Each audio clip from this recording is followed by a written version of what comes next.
मत्ती रचित सुसमाचार 5वां अध्याय।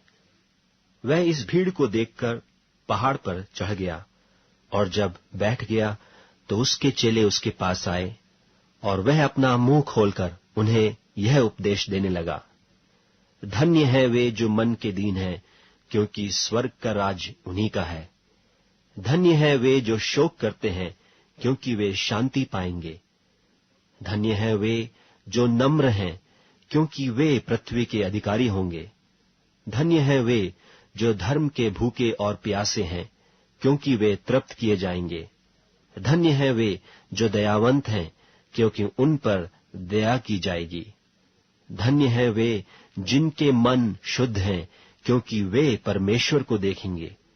धन्य है वे जो मेल करवाने वाले हैं, क्योंकि वे परमेश्वर के पुत्र कहलाएंगे। धन्य है वे जो धर्म के कारण सताए जाते हैं, क्योंकि स्वर्ग का राज्य उन्हीं का है। धन्य हो तुम जब मनुष्य मेरे कारण तुम्हारी निंदा करें और सताएं और झूठ बोल बोल कर तुम्हारे विरोध में सब प्रकार की बुरी बात कहें। आनंदित और मगन होना, क्योंकि तुम्हारे लिए स्वर्ग में बड़ा फल है, इसलिए कि उन्होंने उन भविष्यद्वक्ताओं को जो तुमसे पहले थे इसी रीति से सताया था। तुम पृथ्वी के नमक हो, परंतु यदि नमक का स्वाद बिगड़ जाए तो वह फिर किस वस्तु से नमकीन किया जाएगा?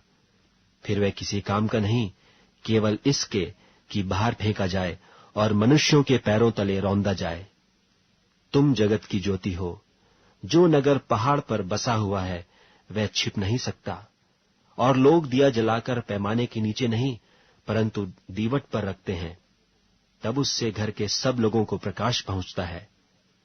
उसी प्रकार तुम्हारा उजियाला मनुष्यों के सामने चमके, कि वे तुम्हारे भले कामों को देखकर तुम्हारे पिता की जो स्वर्ग में है बड़ाई करें। यह न समझो कि मैं व्यवस्था या भविष्यद्वक्ताओं की पुस्तकों को लोप करने आया हूं। लोप करने नहीं, परंतु पूरा करने आया हूं। क्योंकि मैं तुमसे सच कहता हूं कि जब तक आकाश और पृथ्वी टल न जाएं, तब तक व्यवस्था से एक मात्रा या एक बिंदु भी बिना पूरा हुए नहीं टलेगा। इसलिए जो कोई इन छोटी से छोटी आज्ञाओं में से किसी एक को तोड़े और वैसा ही लोगों को सिखाए, वह स्वर्ग के राज्य में सबसे छोटा कहलाएगा। परंतु जो कोई उनका पालन करेगा और उन्हें सिखाएगा, वही स्वर्ग के राज्य में महान कहलाएगा।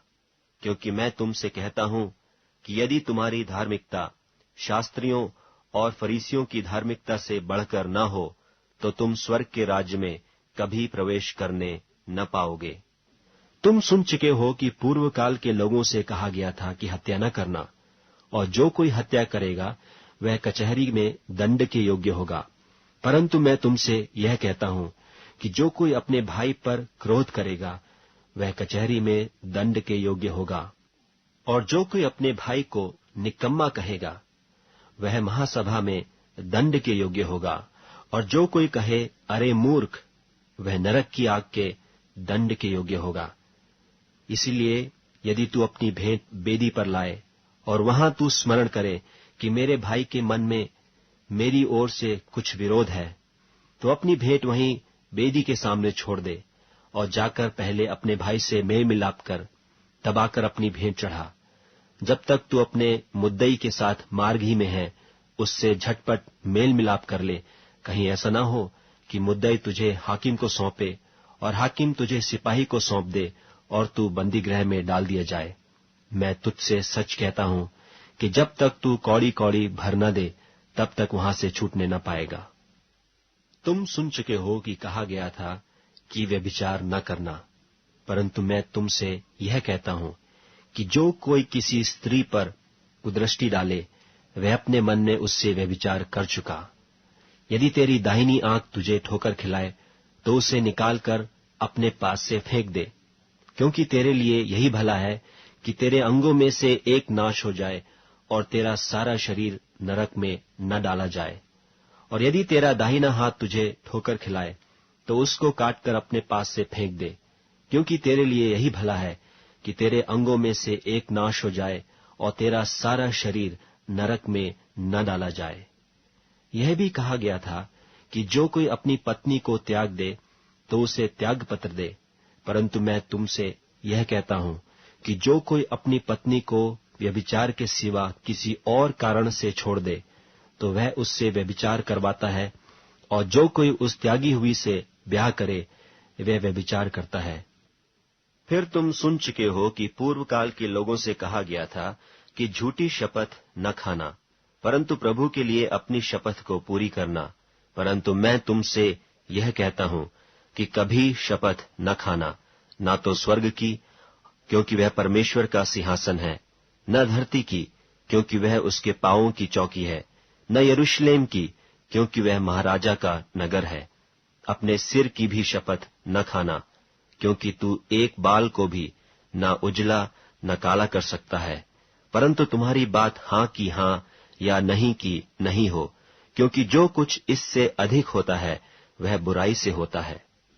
तुम सुन चुके हो कि कहा गया था कि आंख के बदले आंख और दांत के बदले दांत, परंतु मैं तुमसे यह कहता हूं कि बुरे का सामना न करना, परंतु जो कोई तेरे दाहिने गाल पर थप्पड़ मारे उसकी ओर दूसरा भी फेर दे। और यदि कोई तुझ पर नालिश करके तेरा कुर्ता लेना चाहे तो उससे दोहर भी ले लेने दे। और जो कोई तुझे कोस भर बेगार में ले जाए तो उसके साथ 2 कोस चला जा। जो कोई तुझसे मांगे उसे दे, और जो तुझसे उधार लेना चाहे उससे मुंह न मोड़। तुम सुन चुके हो कि कहा गया था कि अपने पड़ोसी से प्रेम रखना और अपने बैरी से बैर, परंतु मैं तुमसे यह कहता हूं कि अपने बैरियों से प्रेम रखो और अपने सताने वालों के लिए प्रार्थना करो, जिससे तुम अपने स्वर्गीय पिता की संतान ठहरोगे, क्योंकि वह भलों और बुरों दोनों पर अपना सूर्य उदय करता है और धर्मियों और अधर्मियों दोनों पर मेंह बरसाता है। क्योंकि यदि तुम अपने प्रेम रखने वालों ही से प्रेम रखो तो तुम्हारे लिए क्या फल होगा? क्या महसूल लेने वाले भी ऐसा ही नहीं करते? और यदि तुम केवल अपने भाइयों ही को नमस्कार करो तो कौन सा बड़ा काम करते हो? क्या अन्य जाति भी ऐसा नहीं करते? इसलिए चाहिए कि तुम सिद्ध बनो जैसा तुम्हारा स्वर्गीय पिता सिद्ध है।